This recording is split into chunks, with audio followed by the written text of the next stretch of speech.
Good morning students. मैं doctor Babita Yadav, सह आचार्य भूगोल विभाग, राजकीय लाल बहादुर शास्त्री महाविद्यालय कोटपुतली से।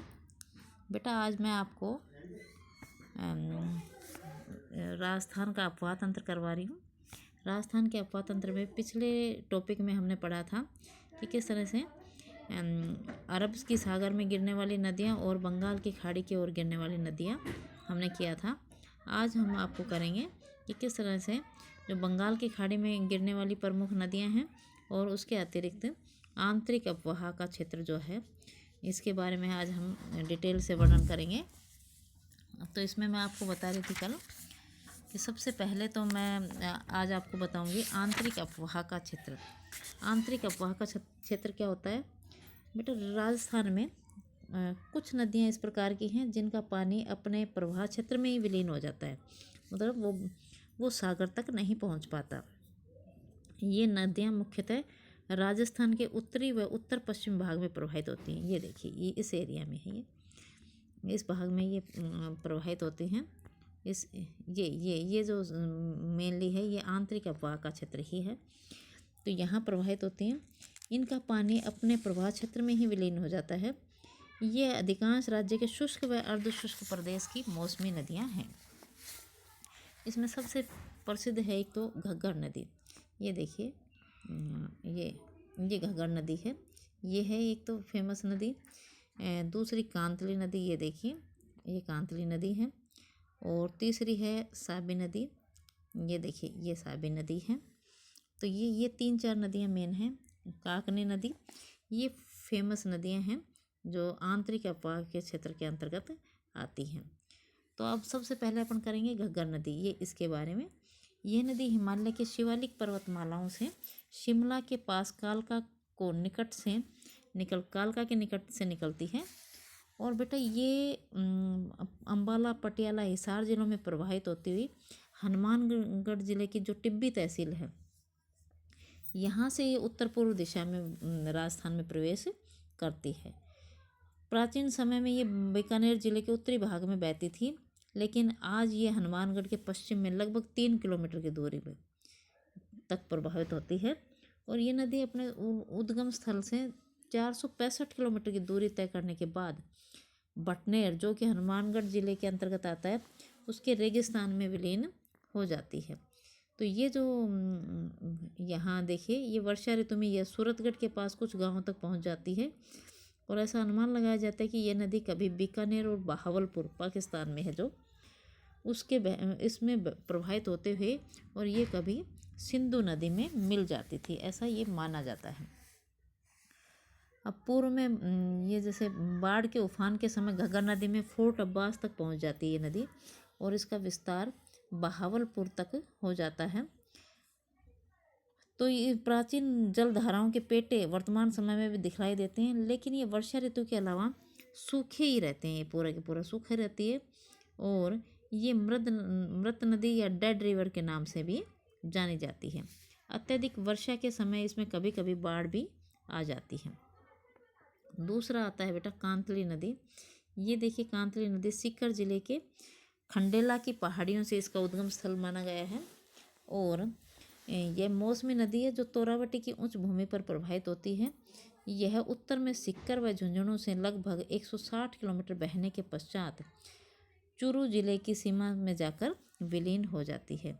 तो ये चूरू जिले की सीमा में विलीन होती है। ये देखिए, ये कांतली नदी है। तो ये कांतली, और इसके बाद आती है बेटा साबी नदी। ये देखिए, साबी नदी।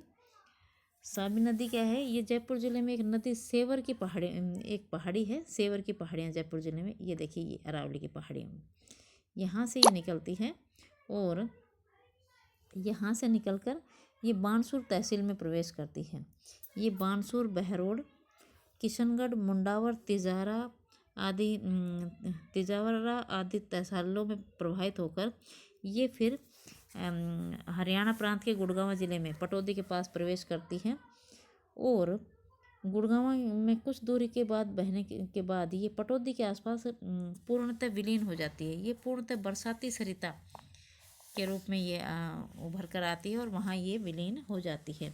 इसके लिए कहा भी जाता है साबी, सोता, सुरखनली और तीनों चालें एक गली ये सेवर से निकलकर और सोता से मैं जाऊं, पाटौदी के डहर में गेहूँड़ा उपजाऊं। तो इस प्रकार से इसके लिए कहा है कि ये इसके आसपास खूब गेहूं की पैदावार ये नदी करती है। अब आता है नेक्स्ट नदी है काकनी या काकने नदी। ये देखिए ये काकनी या काकने नदी, ये काकनी नदी है। ये देखिए जैसलमेर के पास ये काकनी नदी। अब इस नदी की क्या विशेषता है? ये जैसलमेर ज़िले से 27 किलोमीटर दूर दक्षिण में कोटरी गांव से यह नदी निकलती है। यह कुछ ही किलोमीटर बहने के बाद लुप्त हो जाती है, लेकिन प्रदेश में अच्छी वर्षा होने पर यह काफ़ी दूर तक बहती है। लेकिन तो इस तरह से ये कहते हैं, इसे स्थानीय भाषा में मसूरदी नदी के नाम से भी जाना जाता है। ये काफ़ी दूर तक पहले ये उत्तर दिशा में बहती है, इसके बाद ये पश्चिम की तरफ बहते हुए भुज झील का निर्माण करती है। अधिक मात्रा में वर्षा होने पर यह नदी अपने सामान्य रास्ते से अलग उत्तरी दिशा में सीधे लगभग 20 किलोमीटर तक प्रवाहित होती है। यह मीठा खाड़ी में गिर जाती है। ये देखिए ये नदी मीठा खाड़ी में गिर जाती है। इस प्रकार यह नदी 3 अवस्थाओं में बहती है, लेकिन यह सब जल की आपूर्ति पर निर्भर करता है। वर्षा की कमी होने पर यह 3 पृथक धाराओं में बहती है। इस नदी में पानी बहुत कम रहता है तथा वर्षा ऋतु में यह कुछ दिनों के बाद ही ये सूख जाती है। तो इस प्रकार ये आंतरिक प्रवाह की नदी थी। और इसमें मेन जो अपन ने किया है, सबसे पहले अपन ने आंतरिक प्रवाह में कौन सी नदी को शामिल किया है? सबसे पहले अपन ने घग्गर नदी को। घग्गर नदी हनुमानगढ़ की तरफ से निकलती है। दूसरी हमने कांतली नदी को, जो सीकर और शेखावटी में बहती है। तीसरा अपने साबी नदी को, देखिए तीसरा साबी नदी को, ये साबी नदी और ये कांतली नदी। और उसके बाद अपना आता है, देखिए ये कांकनी नदी, ये जैसलमेर की तरफ। तो 4 प्रमुख आंतरिक अपवाह की हमारी नदियां हैं जो इस प्रदेश में बहती हैं और स्वतः ही इस शुष्क और अर्धशुष्क क्षेत्र में विलीन हो जाती हैं। ये स्वतः ही विलीन हो जाती हैं।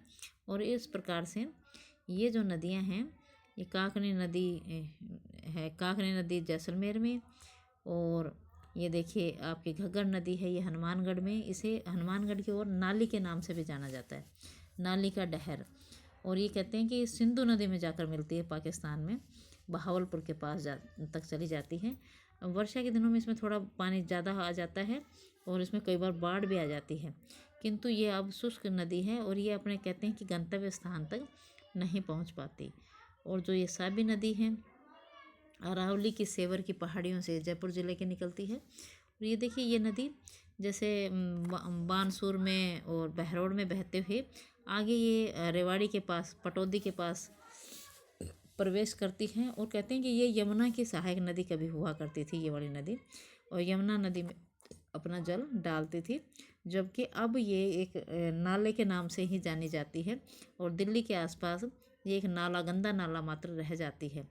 तो साबी नदी कहते हैं ये पटौदी के डहर में खूब इसने गेहूँ उपजाए हैं और ये बहुत ही, इसके आसपास का जो वाटर लेवल है वो बहुत ही अच्छा माना जाता है। और आज भी सोता, साबी, सुरखनली, ये 3 जो नाले हैं ये साथ साथ चलते हैं और साबी नदी का निर्माण करते हैं। और इस आसपास के एरिया में, अपने वाले रीजन में मेनली ये अपनी फसल के लिए अच्छी मानी जाती है। काफ़ी मतलब उपजाऊ, फर्टाइल मिट्टी और वाटर लेवल साबी नदी की वजह से इस एरिया में काफ़ी अच्छा बना हुआ है। थैंक यू बेटा।